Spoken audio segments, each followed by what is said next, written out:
Hey everybody, Dr. Sheena Howard here, founder of Power Your Research, an academic branding company where I help academics and educators increase their visibility, authority, and income without the expense of a publicist.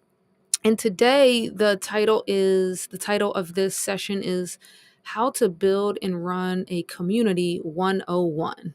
So this is the 101 quick guide, if you will, to building and running a community. But I should start at least spending 1 or 2 minutes talking about why it's so important for you to start building an actual community. So there's different types of community. Like you can have community on your Instagram page or your LinkedIn page, meaning you have a core dedicated following that is commenting, engaging with you.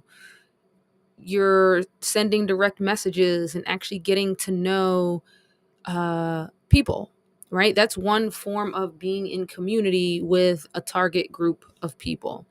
But when I'm talking about building and running a community, that part is just like step number one. So, what I am referring to when I say building and running a community is a paid model where people in your community, a core group of people, pay you monthly and they are in your community. So these are probably going to be people that we may refer to as true fans. So if you've read the academic branding book, there's a whole section about true fans, and I would encourage you to check that out. But you can think about the people in your paid subscription community as your true fans. They're there, they're paying you, and the question that I want to go into a little bit in this live is, how do you get those people? How do you find the right people that are willing to pay you monthly? And the reason why this is so important, because a lot of people are trying to sell things, whether it's selling your speaking engagement services, whether it's selling your coaching products or your PDFs, or, everybody has something to sell in the online space. And the reason why I bet the house on building my community, which took me 5 years to actually start seeing some traction, the reason why I bet the house on that and really poured into that and stuck with it for those 5 years is because I realized that getting paid to do something is a individual transaction. You can do things to make sure that that person is a repeat buyer, or they come back and they refer your services and you get more clients, and you can put things in place to make sure those things happen so you have repeated income coming in. But it's to me, it just feels not as sustainable as building a community where people are going to be your core base, whether something happens with your Instagram account or LinkedIn account. You always have these core group of people that are there, that are your true fans. And so if anything were to happen to any of your social media accounts, you have a starting place with your community, because they're there whether you're on those other apps or not. It also should be a part of your long-term strategy of having a sustainable brand, because as I said before, all of those other things are more just one-time transactions.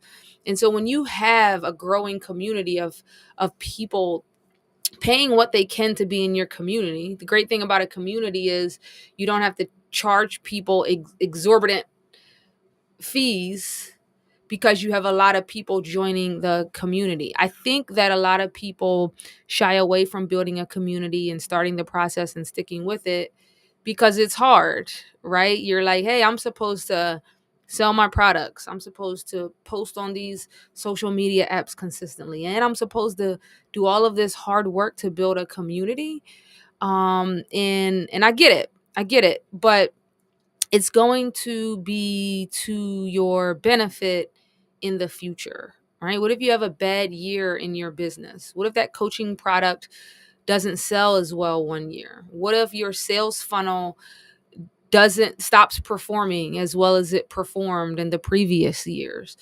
It is going to be your best interest to have a community to fall back on. And the more you pour into it, the more it grows and the more you benefit, actually. So the more you give, ironically, the more you give to the community, the more you will get back. I think, just speaking from experience, it is hard, and you do have to be committed to it. You do have to make sure you stick to your promises in the community, right? If there's people there expecting the things that you said you would deliver, so you need to have a balance of like over you need to have a balance of over delivering, making sure you're not promising too much, and then making sure you have systems in place to fulfill the promises that you are making.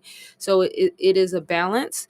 And then, of course, with any community, it's almost like with a mailing list.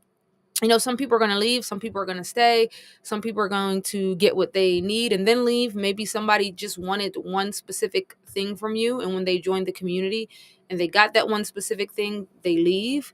Maybe 3 months was enough for them, and so they leave. So building a community, you also have to understand that that's just part of the process, right? Nobody really needs the same coach.